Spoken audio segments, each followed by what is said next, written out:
Et Alexandra, on va faire le point sur l'ouragan Mélissa.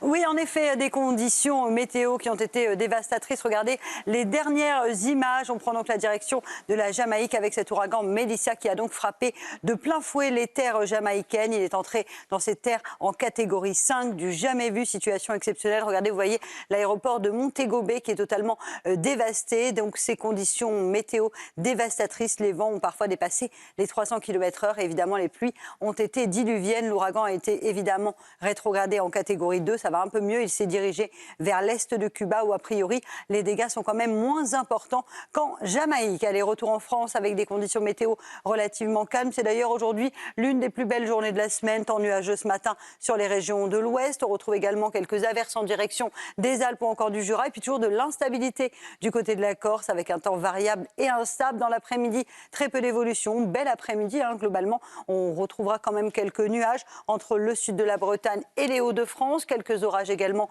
du côté de la Corse, partout ailleurs, de bonnes conditions. Si vous êtes à Bordeaux, à Toulouse ou encore en direction du Lyonnais, on devrait retrouver un ciel plutôt dégagé. Les températures, quant à elles, restent globalement douces ce matin grâce aux nuages. 8 à 11 degrés sur la façade atlantique, seulement 4 petits degrés en Bourgogne, là où le ciel est dégagé, les températures ont tendance un petit peu à baisser. Puis dans l'après-midi, ce sera globalement assez doux avec ces températures qui vont bien grimper au pied des Pyrénées. Localement, 23 degrés à Perpignan ou encore au Pays Basque. Vous aurez en moyenne 17 degrés à Limoges, 14 degrés en Bourgogne et 12 petits degrés quand même entre le Calvados et le bassin parisien.